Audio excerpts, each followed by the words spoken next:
Oi, pessoal, tudo bem? Hoje nós vamos conversar um pouco sobre alguns satélites de observação, na verdade, sobre alguns programas, né, de sensoriamento remoto, utilizando satélites em órbita, né? A gente sabe que essa é uma tecnologia bastante utilizada já desde o século passado e que cada vez mais tem se desenvolvido. A gente pode citar aqui alguns programas, né, bastante conhecidos e utilizados no mundo.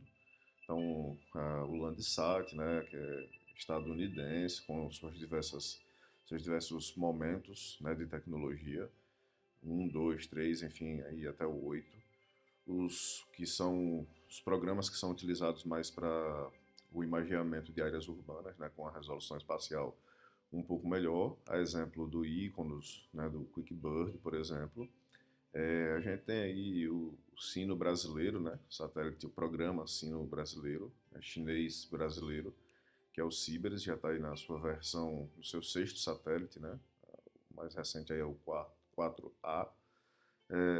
Tem outros, né? O Spot, que é francês, tem alguns que são meteorológicos, né? Tem um intuito mais direcionado para a verificação de dados meteorológicos, como o GOES, como o NOAA, alguns que são especificamente destinados para as áreas de satélite, né, como o CIA, enfim. Então, são bastante programas, hoje a gente vai ver alguns, e ao longo do curso a gente vai conversando mais sobre os diversos. Né? Talvez o mais utilizado no mundo ainda hoje, né, o programa Landsat, aqui algumas características, vou conversando e apresentando, né, algumas características deles, mas o programa Landsat, né, ele tem sua órbita heliosincrônica, né, como nós vimos na videoaula passada. Passagem aí no Equador faz um ângulo mais ou menos às 10 horas da manhã, né, para poder ter o melhor índice de resolução, né, de registro da energia refletida, né, fazendo o imageamento da área de interesse. Trabalha aí com 6 bandas, né, e uma banda no TIFF com 30 e 60 metros de resolução. Aqui um pouco do histórico, né, o Landsat desde 99, né, tem sua operação considerada completa, né, com lançamento mesmo do satélite. Tem aí o sensor, né, a bordo ETM, ETM+, enfim, e aí consegue fazer uma área de abrangência de recobrimento de 185 por 185 quilômetros, chegando aí até 15 metros de resolução. Então essas características são importantes vocês verificarem para o momento que vocês forem decidir qual imagem comprar ou utilizar, né? Então é sempre observar a demanda que vocês têm para o trabalho que vai ser desenvolvido e a característica que o programa, né, o satélite, apresenta. Alguns satélites vão apresentar uma área de recobrimento menor e uma resolução espacial, né, da imagem melhor, né? Outras fazem um recobrimento de uma área maior, porém tem uma resolução espacial menor. Então é importante observar esses dados para adequar, né, ao interesse do trabalho que vai ser desenvolvido. Aqui um imageamento, né, uma imagem demonstrando o ciclo de imageamento, né, do programa Landsat, né? Então a gente vai ver aqui que ele tem um ciclo de repetição de retorno, né, de 16 dias. Então no primeiro dia ele passa nessa faixa, no segundo dia, no terceiro dia, quando chega no 16º dia, a partir do 16º dia ele retorna para a primeira área de interesse, né, que foi imagiada.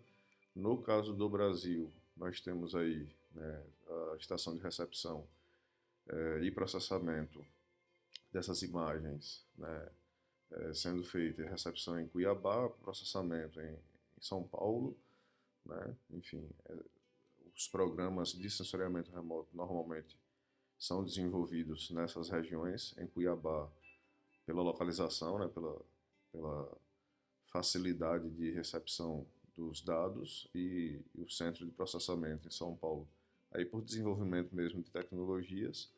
No caso do sistema Landsat, a gente tem diversas estações receptoras, né, na América do Sul, na Argentina, no Brasil, enfim, na América do Norte, nas diversas áreas. Então, só uma curiosidade mesmo para demonstrar que os dados eles vão sendo produzidos e vão sendo distribuídos conforme a área de imageamento, né? O sistema TM do Landsat apresenta aí as suas bandas, e aí observar, obviamente, que cada uma das aplicações, né, vai ser adequada conforme a banda. Então, por exemplo, medidas de umidade de vegetação vai se aplicar de uma forma melhor na banda 5, infravermelho médio, identificação de minerais, né? Aqui vocês vão poder fazer a leitura de diversos artigos, enfim, e trabalhos científicos que apontam quais são as melhores aplicações conforme a banda. Observar aqui o Landsat enquanto instrumento, né? Claro, cada banda de resolução, cada banda apresenta uma resolução específica, então chamar a atenção sempre, essa chamada de atenção no Landsat, mas é nos diversos programas, tá certo, gente? Então verificar a composição das bandas que vai ser feita se adequa à realidade da demanda que você está trabalhando, né? Por exemplo, para um georreferenciamento de imóveis rurais, né, que se exige aí 3 metros de resolução, 50 centímetros de resolução, fica limitado o uso dessa tecnologia, desse instrumento.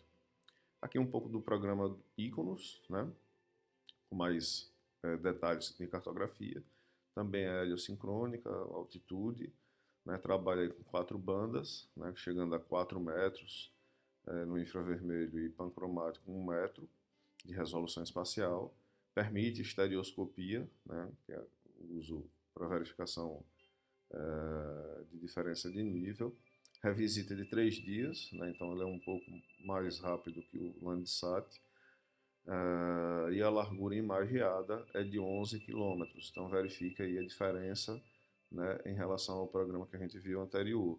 Então cada programa vai ter suas características, né, como eu falei, observar o interesse para buscar a tecnologia adequada.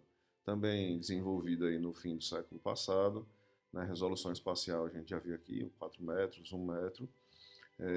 Destacar que as bandas espectrais dos sensores no visível são largas dentro do espectro de luz. Isso permite uma melhor, né, verificação da luz, uma maior penetração da luz na atmosfera, e aí isso facilita a discriminação dos objetos imageados, né, dos alvos terrestres. Então, principalmente aí cobertura vegetal, áreas sombreadas. Então, o Iconos ele acaba tendo uma resolução espacial um pouco melhor por conta disso, por conta dessa característica. E aí permite que a gente tenha a extração de detalhes, né? Enfim, detalhes aí de prédios, das esquinas, exatamente por conta dessa exatidão, né, vertical que a gente tem e horizontal que a gente tem do programa Iconos. O QuickBird também, né, tem uma resolução muito boa, né, tem uma faixa de imageamento de 36 quilômetros, né, ou seja, a imagem ela acaba tendo 36, diferente do Iconos que foi... o Iconos foi 11, meu Deus, deixa eu voltar... 11 quilômetros, e o QuickBird e o Landsat chega a 185 quilômetros, né? Então, com resolução aí de 3 metros, né? São 2 programas que são bastante utilizados para o imageamento urbano. Aqui destacar aqui, pessoal, para vocês agora o CIBERS, né? Que é o programa Sino brasileiro, desenvolvido aí pela China e pelo Brasil, né? Que fazer o destaque aqui de um ser humano, né, para a gente verificar a dimensão do satélite, né, um programa que vem sendo desenvolvido desde 88 e que tem sido bastante utilizado pelo Brasil e pela China, tanto no desenvolvimento de tecnologia quanto para o monitoramento da gestão do território mesmo, né, a verificação da dinâmica do uso do solo em seus territórios e também a coleta de dados em outros territórios do planeta. Então, o programa ele é desenvolvido entre a China e o Brasil, já lançou aí 6 satélites, tá certo? Cada um com as suas datas. Na fabricação do Cibers 4A, que é o mais recente, são utilizados, tá certo? Peças sobressalentes que foram colocadas, né, no Cibers 3 e no Cibers 4, com o intuito de desenvolvimento daqueles satélites, né? Ou seja, no lançamento foram levadas algumas antenas, enfim, alguns objetos periféricos para melhorar os satélites anteriores. E, enfim, o satélite Cibers 2 foi o primeiro satélite de sensoriamento remoto a adotar a política de distribuição gratuita, né? Então, Brasil e China aí sendo protagonistas nesse sentido, e o Brasil se torna um exemplo nesse sentido, né? Lembrar que os programas Cibers é acompanhado pelo INPE, pelo governo federal brasileiro, e o desenvolvimento dessa tecnologia nos apoia em diversos aspectos. Aqui um pouco da divisão, né? Desde o início, o Brasil acaba assumindo 30% do trabalho e a China 70%, né? Cada um com sua competência. Então, coleta de dados, câmera, imageadora foi o Brasil, né? Geração, utilização dos produtos.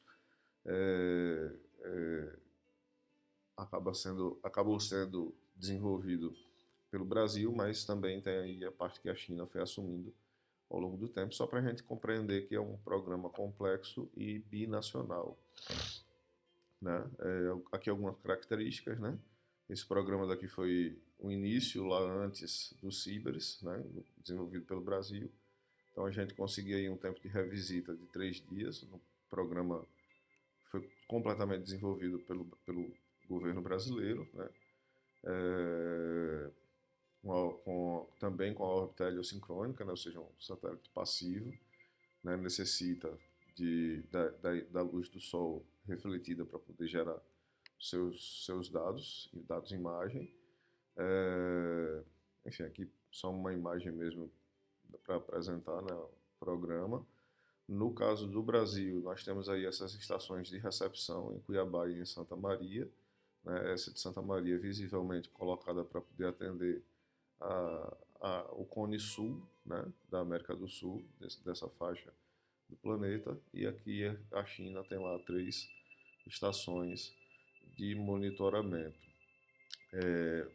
O programa, né, o programa com a câmera CCD, que foi desenvolvida pela China, tem lá suas bandas espectrais, uma área de recobrimento de 113 quilômetros, resolução espacial aí de 20 metros por 20 metros. Então, aqui algumas características, né, que podem ser utilizadas por nós no nosso dia a dia, né? Então, o imageador desenvolvido pelo Brasil, né, o WFI, vai ter uma resolução espacial de 260 metros, né, o tempo de revisita de 5 dias.